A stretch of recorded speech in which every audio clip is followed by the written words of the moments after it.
Welcome, everybody, to part 4 of Gospel-Grounded Understanding and Ministry to Sexual Minorities.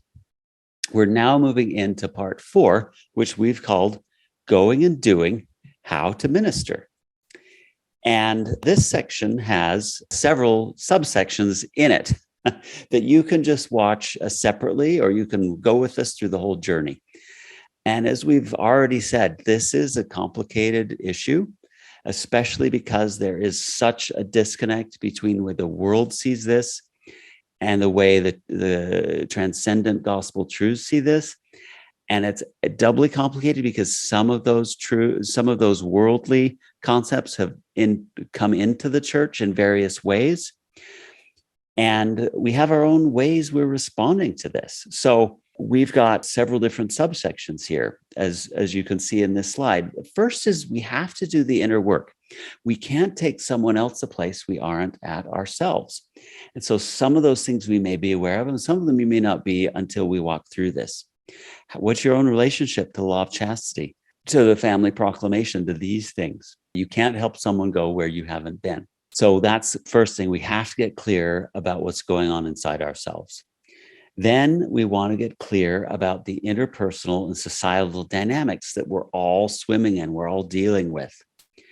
And the third then is we want to finally, once we clear about those two things, we can finally see the person in front of us.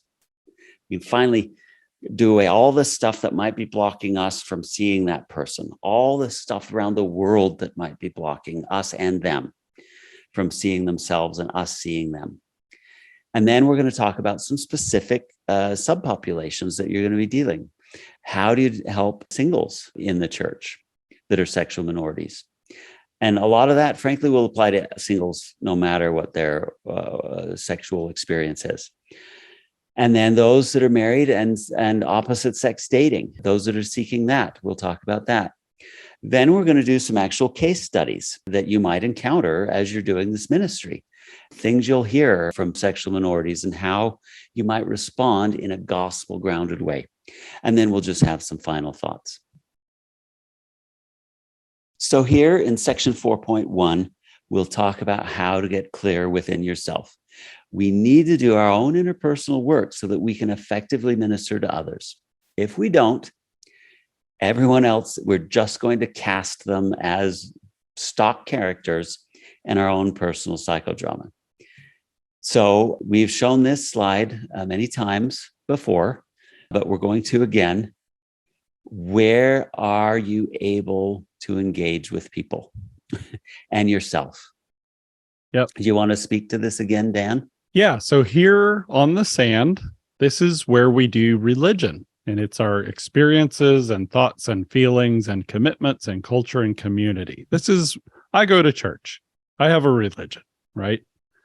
And as we move along, we can go into the waves, and that's a zone of conflict where we're debating and discussing challenging issues, and there's back and forth, and it's exciting, but it's also exhausting at the same time, right? There's a lot of ego in this section. Yes, there definitely it's about is. Me, I'm going to what I can do, what I can convince, what arguments I can win. Yeah. What am I doing? Yeah. Mm-hmm. Yep. And then there's a third zone where we have moved beyond and we're now treating our faith as a relationship with God. And it's a relentless pursuit of relationship. And these are deep waters. Therefore, Yes. They're scary. That's why we don't want to go here. First, you have to get past the turbulence, which is hard to do. But then you're in some deep waters here. Yep. And that's where we have soul level transformation. We have trust, surrender, grace, conversion, walking with God, hearing him, and rest and abundance. And these are things that we find in the deep waters. But if you've ever gone swimming at the beach, you know that the deep waters are unsettling. It's hard to feel comfortable in the deep waters sometimes because you do not have sand beneath your feet, right?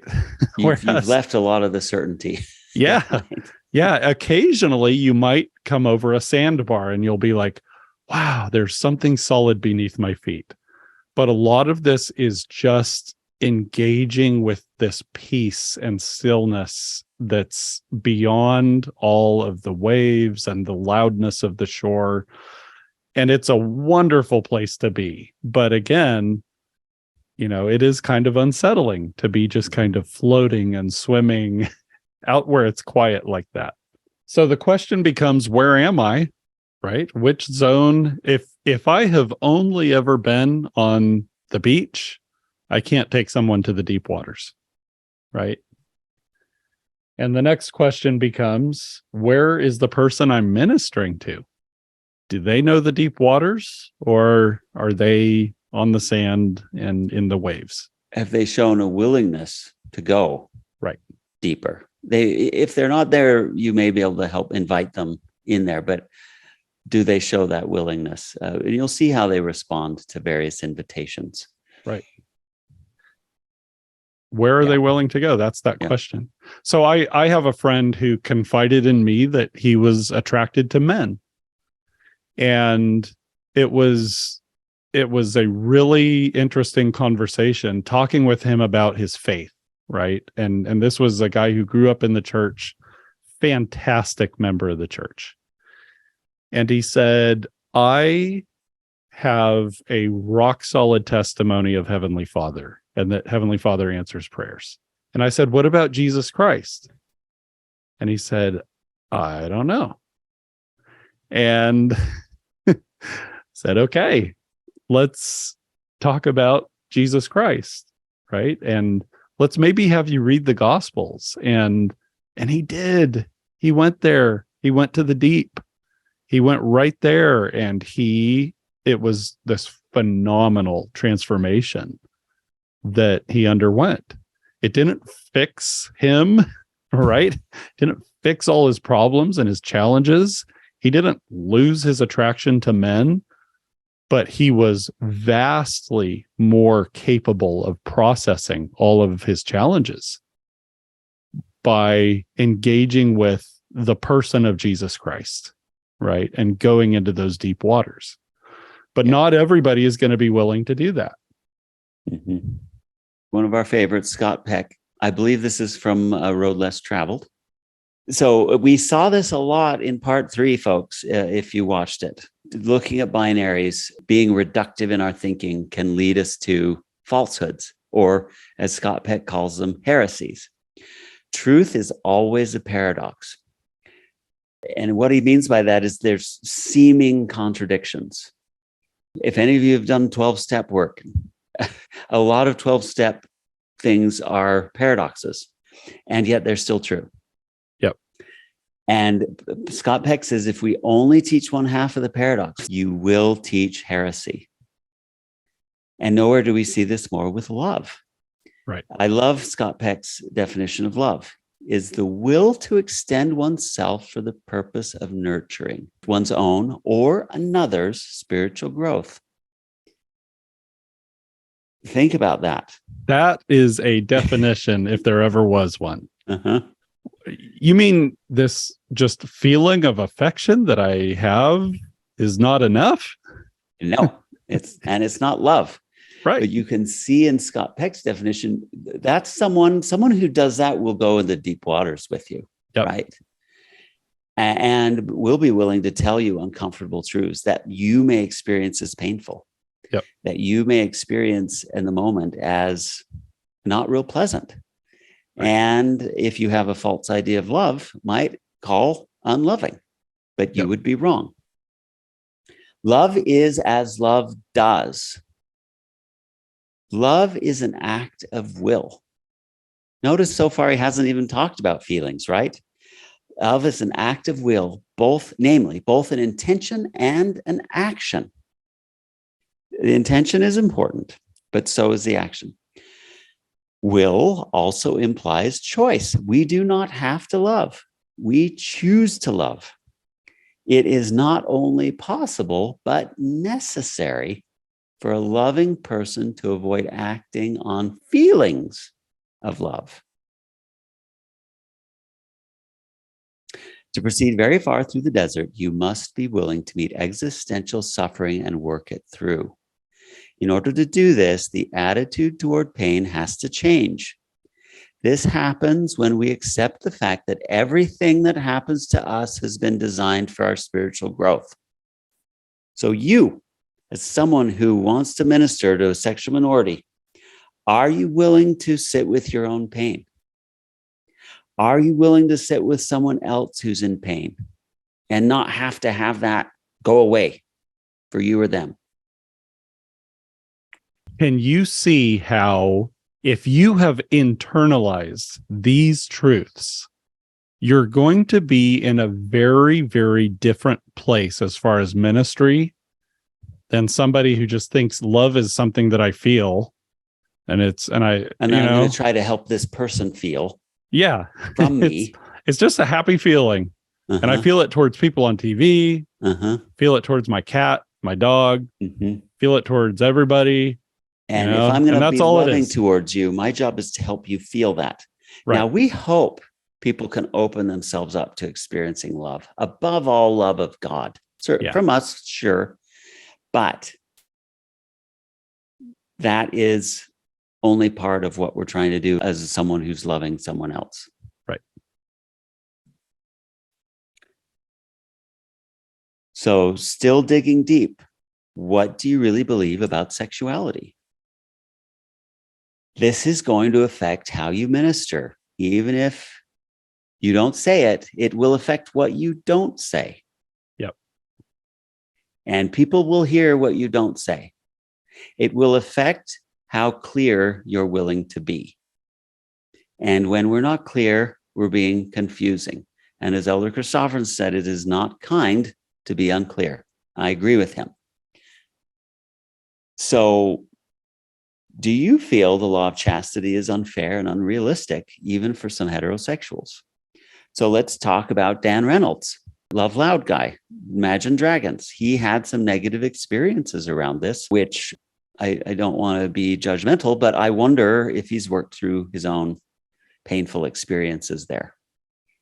And some of what motivates him may be coming from a wounded place. And I get the sense that some people in this space have issues with the law of chastity in general, that they feel it's shaming, it's unrealistic, it's unfair. And if they can open this space up for sexual minorities, for LGBTQ individuals, then this might also help them in some way. Is all sexual behavior outside of marriage between a man and a woman sinful? Some people, will see some of the more extreme forms of sexual behavior in the LGBT world and say, yeah, I don't believe that. And so they can criticize that. But do they believe in the order as expressed numerous times in scriptures and by modern prophets and apostles that God's design is marriage between a man and a woman? What about same-sex couples? We covered some of that in part 3. Do you need them to be unhappy and miserable in order for you to have a testimony of this principle?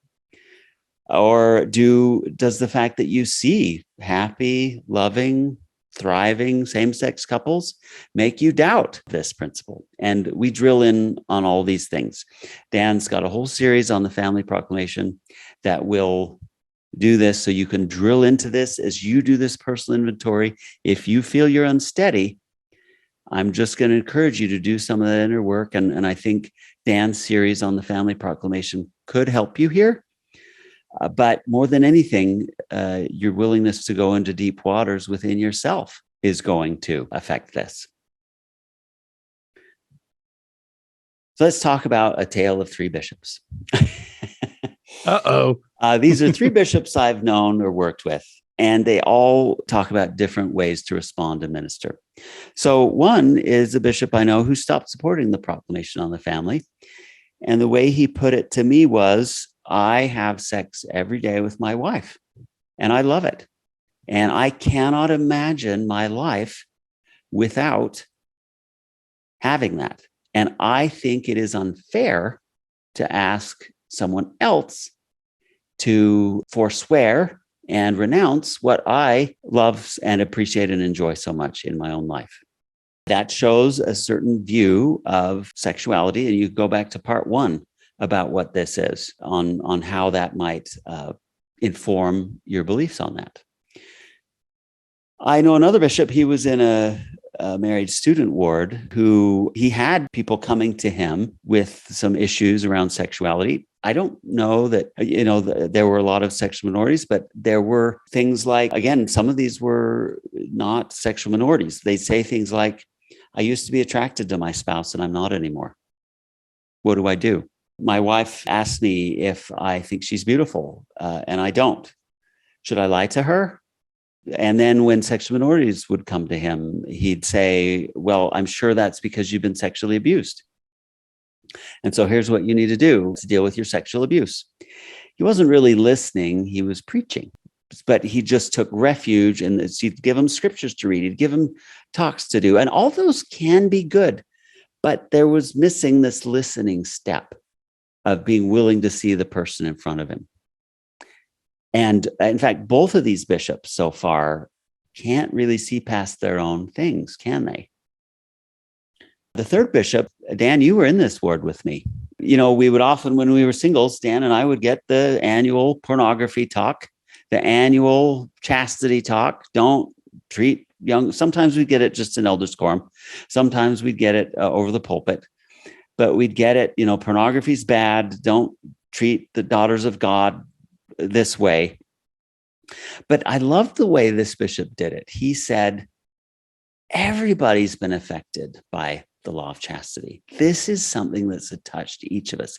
Even if you don't deal with pornography, you've been affected by lust. You've been affected by other people's choices around this. This is a difficult and sensitive topic because this affects all of us. And he did that. And then he said, if you've been affected by this in some way, come to me, talk to me. If you've engaged in sexual behavior with someone of the same or opposite sex, come see me. And the way he said it, same or opposite sex, he normalized it. He didn't say, oh, the same sex behavior is an abomination and it's terrible, but he normalized it. He included it. He wasn't going to avoid the topic. Right. Because people will feel that too. Oh, I'm afraid to go there. That means like someone in the congregation is a sexual minority. If you never talk about this, then the message they're going to get is you can't handle them. Right. On the other hand, if you talk about it so much like it's the worst thing, they're going to feel that they're this unique abomination that's totally unacceptable. So what I always advise people do here is include it. Include it in the discussion. Same-sex behavior, opposite sex behavior. Just include that as part of the range of things that could be part of people's experience that you might be able to help them through. Yep. And give them in a way that, oh my gosh, this is the worst thing ever. No. Or, oh, it's okay. Everybody does these things. It's, nobody can keep these laws anyway. So don't feel bad about yourself, right? Those are the two extremes you can go to. But seeing yourself as a minister of the restored gospel of Christ that can be transformative in this person's life, but that you don't know exactly how yet. And so you're going to engage with that person to see how that is. So be like the third bishop. All right, let's talk about empathy, Dan. Okay.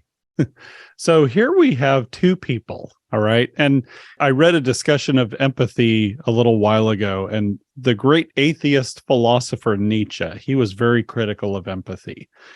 And I looked at what he said and some commentary about his thinking, and I think he had a couple of valuable points. One of the things he said is, well, let me just start here. If you look at these two figures, here you have the one on the left has something written on his heart. Okay.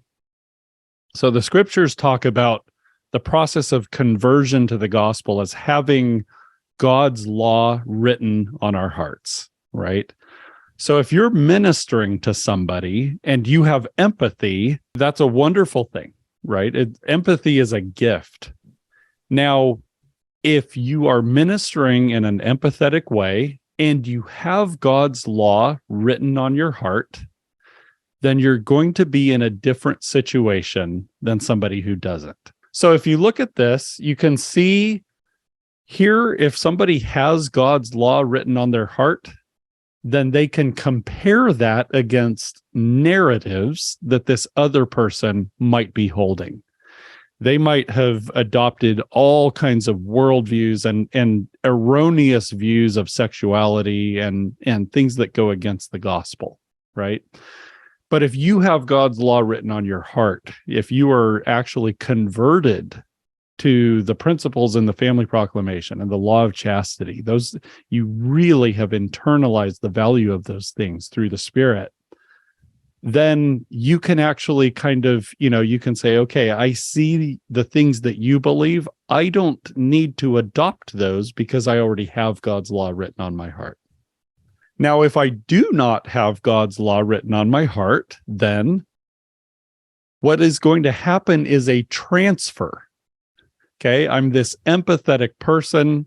I'm going to go and I feel your pain and I accept your whole narrative of your experience. Wholeheartedly. Yeah, uncritically. It's just going to be a transfer because I don't have anything. So you're going to transfer your whole experience, all the feelings and all the ways that you've processed it, good or bad, true or false, right or wrong. It's just going to be transferred to me.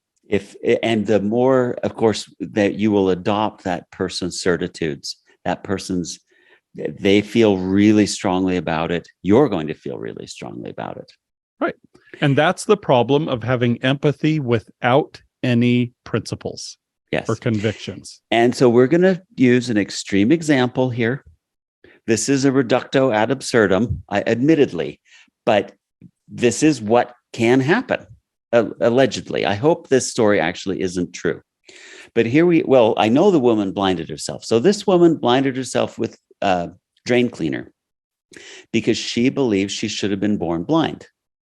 A core part of her identity was a belief that she is a blind person, but she wasn't blind or visually impaired in any way. And claims, this is the part I hope is false, she claims that her therapist helped her blind herself. So if that is in fact true, which I don't want to believe because I'm a therapist, and even though I criticize my fellow professionals sometimes, I don't want to believe they'd actually go this far.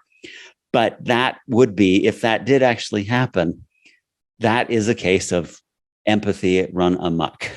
Yeah. But I mean, this is what the article says.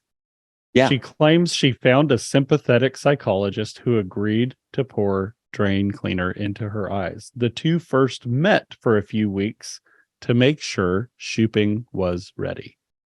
So imagine if the readiness would be, do you believe this deeply enough? That was probably the only criteria, right? Do you believe this strongly?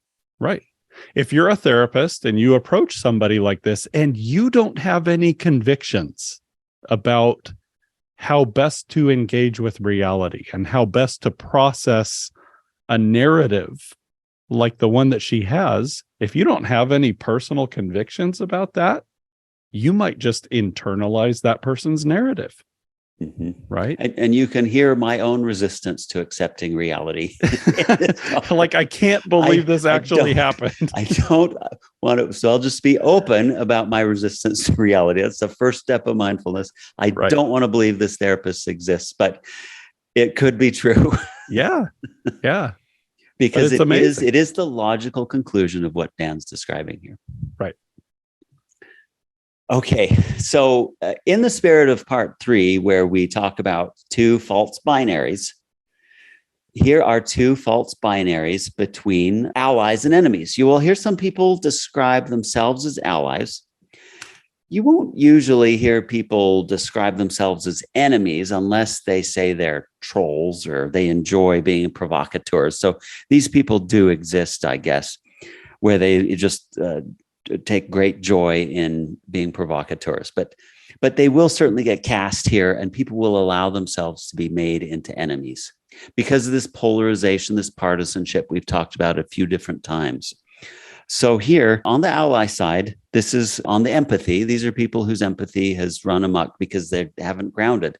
They will often talk about bullying and exclusion. They'll do a lot of performative virtue signaling with flags, pins, pronouns to show they're on the right side of this. I'm not saying everybody that does that is doing this, but people that need to be seen as allies will be doing this. They will claim that the LGBT identified individuals have nothing they need to change, and it's about what society must do. So they take on themselves the mantle of Joan of Arc, and they're going to fight for these people. This is, I'm going to adopt this fight and fight for you, for society. It's all externally focused. This is about other people, right? Once they've adopted that empathy narrative of that person wholeheartedly, then they have to go fight with them, because that's how this LGBT person is going to need validation. So you have to adopt their identity as enthusiastically as they have. And you're going to be very animated by protecting of the vulnerable, which is defined by allies as the marginalized and historically oppressed. And you're going to want to be able to create safety for those marginalized and oppressed. And a slogan you'll hear a lot in ally worlds is love is love. Now, as we've said before in part 3 over and over again, there is truth on both sides. So not all of these things are always wrong or bad things to do. So then those who are enemies will be ranting. As much as the allies are ranting about bullying and exclusion, they'll be ranting about the gay agenda, the homosexual influence, the blah, blah, blah, all about that. They will also performatively position. Others need to know they're on the right side of the issues. I've seen some people online on Twitter with an umbrella, with casting off the rainbow, right? I'm gonna protect the kids from this. Again, that's not always bad or wrong, but the need to signal that, right? If you find yourself wanting to do that, why do you need to do that? You know, when there's a pride parade, there'll sometimes be counter protesters there. And I don't want to say that's always wrong. I've had friends on both of those places. So there might be good reasons, but is your positioning performative?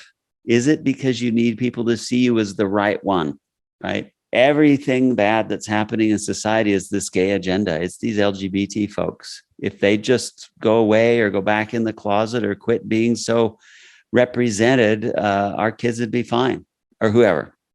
Whereas the allies want to protect who they see as vulnerable, the enemies do too. They just have different, the allies and the enemies see different people as vulnerable. Here we're going to protect children. Here we're going to protect families. And again, children and families do need protection, just like the marginalized, historically oppressed may need help. But again, is this about you? Right. Right? More than about these people you claim to be helping. We're going to create safety again for children and families. And then truth is truth. This is the gospel. This is the truth. This is it. So in these people's hands, the proclamation does become a weapon, right? We're just going to quote that. We're going to read that. We're going to, when the parade marches by, we're going to stand out there with the family proclamation and read it, because those people in the parade have never heard it before. And they're going to hear it this time and go, oh my gosh, that's right. So what is the transcendent truth that's neither an ally nor an enemy? May I suggest it's a minister. And this minister seeks to serve the person in front of them. The person, not the group. The allies and the enemies are both about group identities. Do you see that? Yeah. Whereas the minister is about the person. So they're looking at the spiritual growth of the individual at the stage they're at. They're able to assess the spiritual developmental stage they're at, and then be able to assess what, again, with the guidance of the Spirit, that's always part of this, what they may be, their part, because they're also not going to have this Messiah complex that they're the one that's going to save this person, let alone the whole group of people, right? But you don't have that Messiah complex. So you look at where, and you use the Spirit to say, Heavenly Father, what can I do for this person right now? Is there something I can do or say? I'm probably not going to be the full salvation of this person. That's your job. But what is my part in that? You try to look at the underlying issue rather than maybe responding to what the person's saying. You look at what's underneath it. This person is probably coming from a place of hurt and pain. And that's what you want to reach them at, that place. We talked about seeing as an individual. This developmental spiritual journey that is shepherded by who? By me? By society that they're helpless victim to? No. My Christ is their Christ. Their heavenly parents are my heavenly parents. And God is in control of their lives too. And so we're going to be part of if the person is with us and in front of us, then obviously we can be part of their journey, but just a part of it. We are not their Messiah. We are not their judge, jury, and heavenly father. You might be their bishop even for a time. In that case, you do have some extra keys, but for the rest of us, we're not even their judge, right? And so then we realize that we may either have a positive or negative influence on this person. We may contribute to or detract from their spiritual growth. Back to M. Scott Peck. Loving the person is seeking their spiritual growth. So we see then what part can we play in that?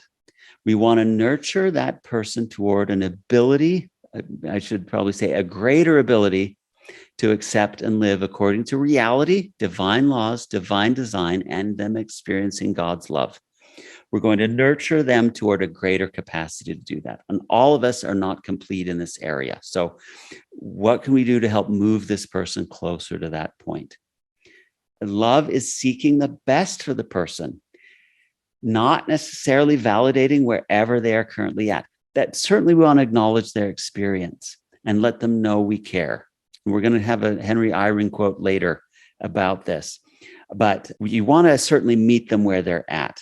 But that I caution you to avoid that you probably shouldn't be validating the entirety of their experience. Yes, you can validate their experience. Absolutely. Do that.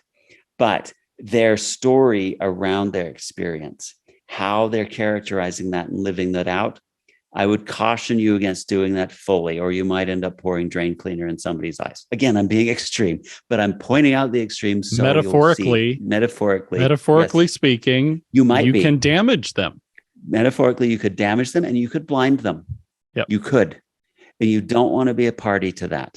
So be aware that in your validation, and they're going to want that. I won't speak. They may want that. They may be asking you for that. And they may be telling you you're not loving them if you refuse to validate that. And you may find, again, don't fall in the enemy camp either, but don't get sucked into the ally. You may find it very painful to sit there and be accused of being unloving. And it may be that the most loving thing you can do is allow them to call you unloving. But don't get, well, we'll talk about the drama triangle in a minute. You'll see some more dynamics of this later as we deepen into this. Anything to add here, Dan? No, other than, okay, I guess when I say other than, I guess that means yes. But this is so hard to do. Like this, it would be so much easier to just fall into the normal patterns that people tend to fall into. And transcending is lonely sometimes. Sometimes you are going to be called unloving. Sometimes you are going to be called mean-spirited or whatever. It is hard. You have to be willing to do what is right, let the consequence follow. Mm-hmm. And that's slow, it's patient, it's difficult. Mm-hmm. On these other sides, you have a lot of sugar highs. It's more fun, amusement, entertainment in those. Oh, yeah. You have a team, you're constantly feeling righteous and, those are the enemy and whatever they do, I do the opposite. I mean, those are those traps, right? Mm-hmm. And it's a constant sugar high. And we didn't quote this part of Scott Peck, but another thing he points out is when you are truly loving another person and seeking their spiritual growth, you will grow spiritually. And I hope you can see, looking at this minister column, this is worth it. And in fact, you will grow. Yeah. It's not just that person. Again, there can be this kind of detachment, right? I'm on high. and you shall receive this truth from me. Right. That isn't what we're talking about here either. This is getting in the muck with somebody sometimes, right? This is getting in the ugly cry with the person. Yeah. This is whatever it is, but that will lead you to your spiritual growth too. You will grow spiritually if you're in this ministry phase, and you'll both be blessed. Okay, let's talk about boxes. Now, this I took from the Harbinger Institute's The Anatomy of Peace. And when you're in the box, it means you can't see. You're just closed. Imagine being closed off in this box that you're in, and it inhibits your ability to see it. So you don't want to be in any of these boxes. And often, if you're an enemy, you're probably going to be in this better than box. Those gay people, they just need to do this, or they don't see this, or they just need to understand this. So often enemies will go into that better than box when they're looking at sexual minorities. Allies can fall in the must be seen as box, right? I need to be thought of as good. And I see others, not LGBT individuals, but the rest of the world then is treating these LGBT people as bad. They're threatening them, they're harming them. So that's how they're going to see other people, as they're protecting these LGBT people. You're going to be anxious and afraid for them. You're going to be needy. You're going to be stressed. You're going to be overwhelmed. And you're going to see this terrible world out there for the minorities as dangerous. It's going to be judgmental. The church and the world hate gay people and LGBTQ individuals, and they're judging them. So again, their view of the world is going to be warped. I have known people who, like, the very worst possible nightmare for them is to be seen as not compassionate. Mm-hmm. Seen as must be seen as. Yeah, they're in a box. Like what keeps them up at night is being seen as judgmental or not compassionate. I mean, the idea of being seen as one of those things is just terrifying to them. Yeah. And when they are in conversations and somebody even hints at that, they panic, they freak out and try to just compensate. Oh, I have all this compassion. Can't you see it? Can't you see it? Can't, you know? Mm-hmm. And they're just terrified of that. Mm-hmm. Yeah. The sexual minorities themselves can be in boxes too. Everybody's been in all these boxes. Okay. Oh, yeah. I see myself in all these. Yeah. I've done all these. I'm really good at them all. So I'm not trying to be over generalizing here, but just in terms, just don't automatically put them in one of these boxes, right? You've got to meet the person in front of you, which we'll talk about in the next slide. But you can see a tendency here for pride identified person being the I deserve. I need to be included.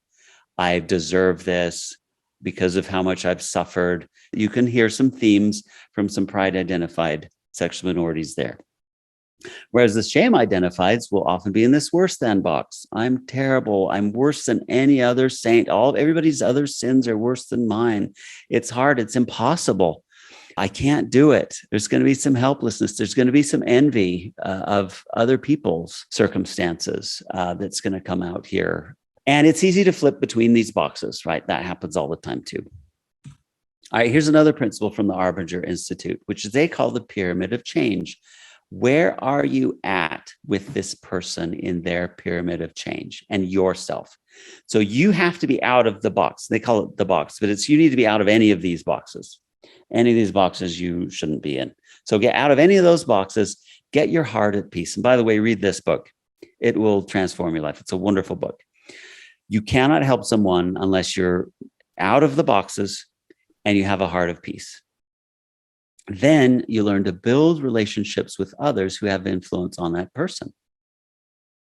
And you build that relationship. You listen and learn about that person's world. You find out about them. Then and only then can you teach and communicate with them. In the Anatomy of Peace, they say you will make far more influence on someone when you focus on what is working right and what the person is doing right than dealing with things that are wrong. So those things on the right there, that's how much proportionate effort you want to be doing. You want to spend far more effort on helping things go right. Because if a person is going to change their own circumstances, and this applies for you and me as well, we're going to do it with what we have. And it's going to be from building out our strengths, which will then overcome our weaknesses and to be strong things unto us. So, but often we flip this and we'll focus so much on what that person's doing wrong. But right now, we're really talking about, in this part of the presentation, we're talking about this part, getting your heart at peace and doing things both. And so as Scott Peck has said, love is something we develop. It's a spiritual practice. We can't fake love, but we can implement it as a principle of action, as he says. All of these things are strongly felt, but they're not love. Right. You feel really strongly about a person in ways that feel good. They feel like caring. If you're codependent, if you're protective, if you pity them, if you want to validate them, if you feel empathy, all those things are strong feelings. And all those things might even have their place, at least some of them.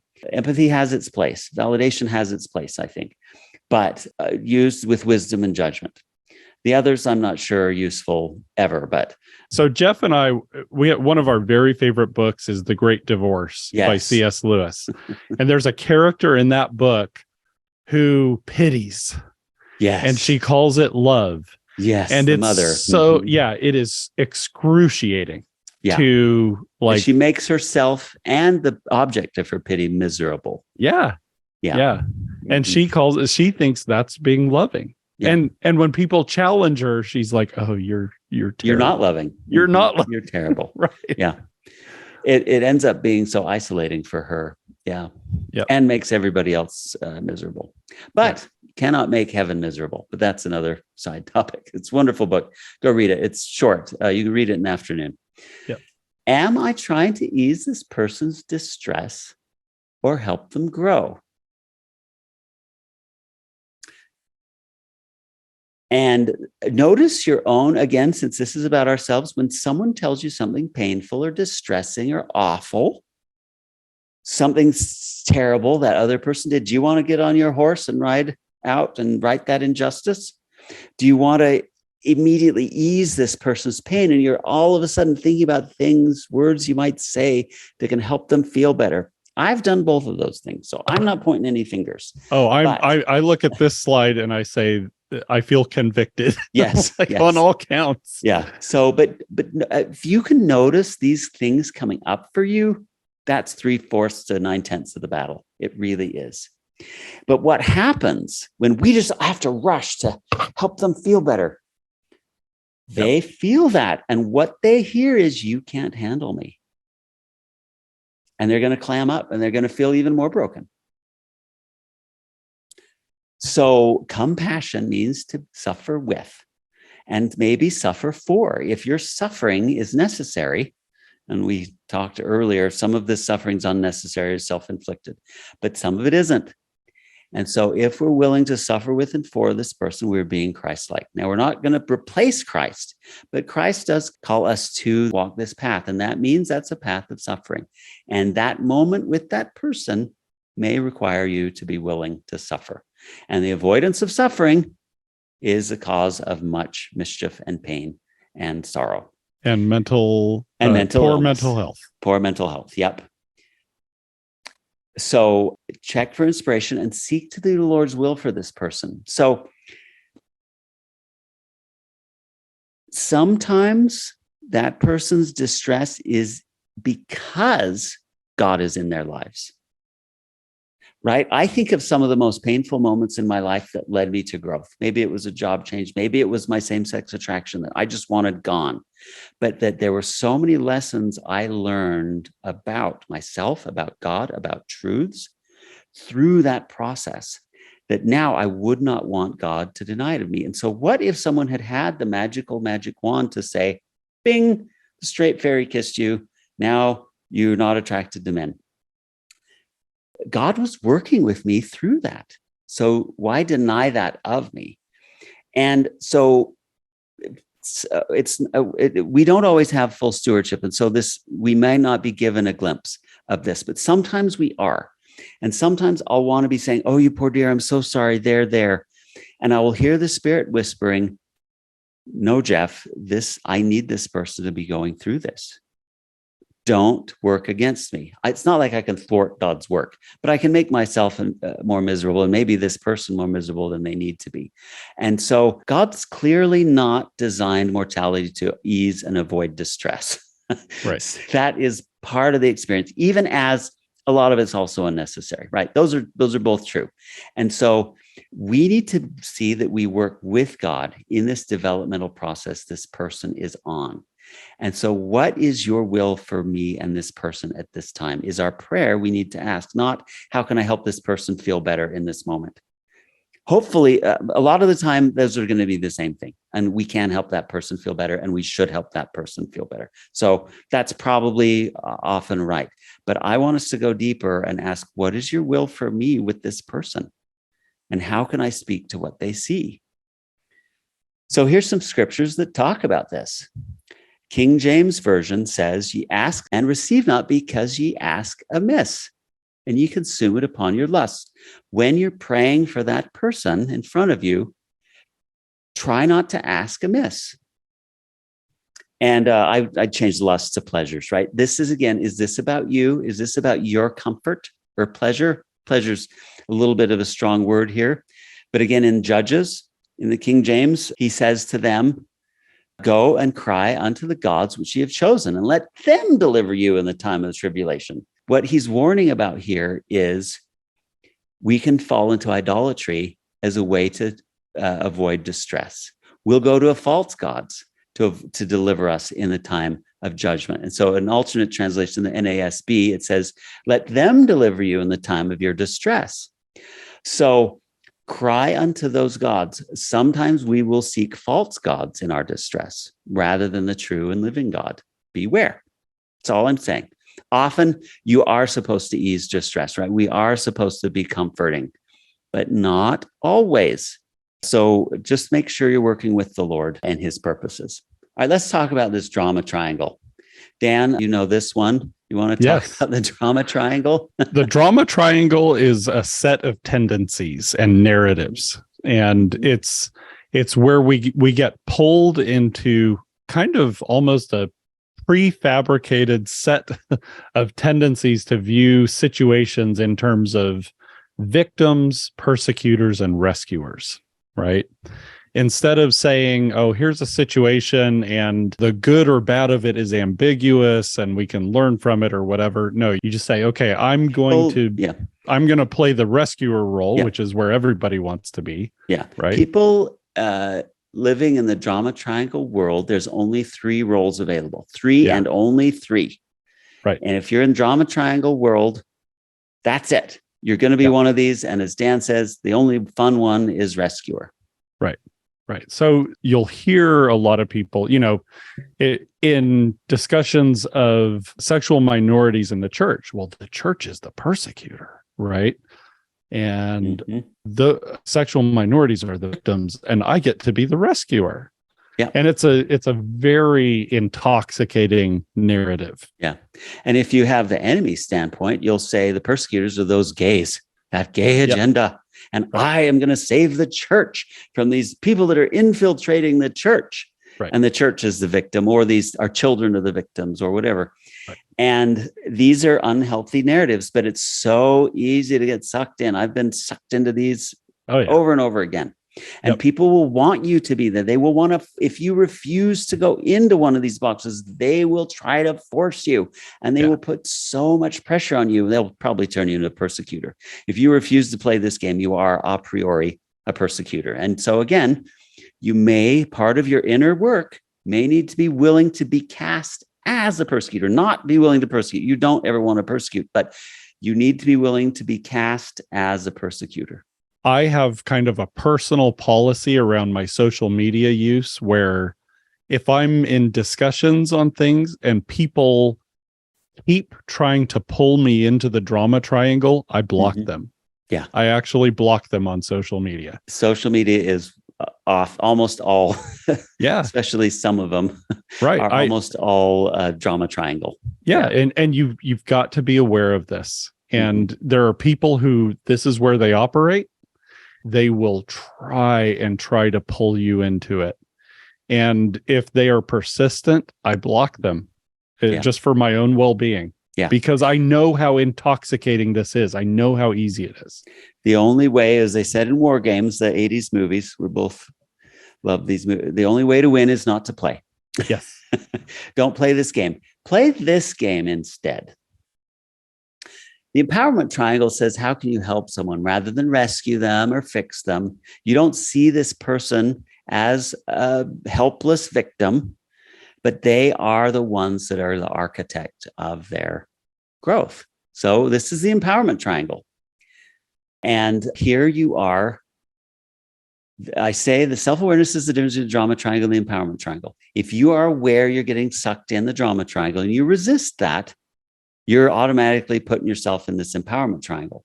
And you can see that victim, not as a victim, but as a creator.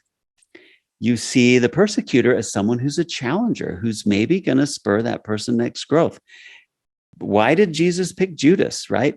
But there are purposes to even these things that we might not enjoy and appreciate. They can be the scriptural language here would be, our afflictions can be consecrated to our good.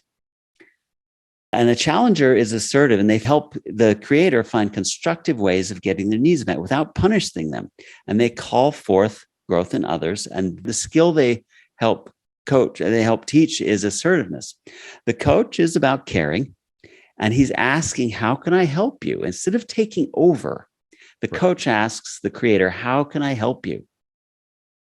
And then, of course, the person in the creator seat accepts his or her own vulnerability, realizing that he or she has the power to, and has the ability to think about options. And the skill we promote in the creator is problem solving. So you can look up the empowerment triangle, and it's a great way to think about it. Awareness and self-compassion are going to be key here, because none of us are perfect. None of us have been perfect. As we go through this, Dan and I both, and if you're listening, you've probably identified ways you've fallen into some of these traps before. Notice what comes up when you think someone or something is wrong. And then ask yourself, what's the role here? Am I supposed to be the one that's going to make all these wrongs right? Maybe, but probably not. Probably your role is a bit more modest. And so what does the Lord need me to do? I am telling too much on myself here, but so you've seen this slide maybe on the this meme on the internet. Are you coming to bed? I can't. This is important. What? Someone is wrong on the internet. Now, this could be wrong anytime. If you have this feeling like you're the one that's going to fix everything that's wrong on the internet, well, you're going to be up very, very late. And if you're the only one that can fix these wrong people, then you're going to be really busy. So I have found the Lord sometimes is whispering to me, Jeff, is this about me or about you? Yeah. The Spirit's taught me love is boundary. True love has boundaries. None of us is in a place of perfection. And yet, also don't let that paralyze you. We're all God has to do his work in the earth right now. And he can still use you, even if you're not perfect. You might need to be willing to be a bad guy for a good cause, because sometimes what a person wants is not what he or she needs. And so, but rather than trying to convince them what they're wrong, try to show them what they don't yet see. And that's where we'll move into being aware of these societal dynamics, which is our part 2.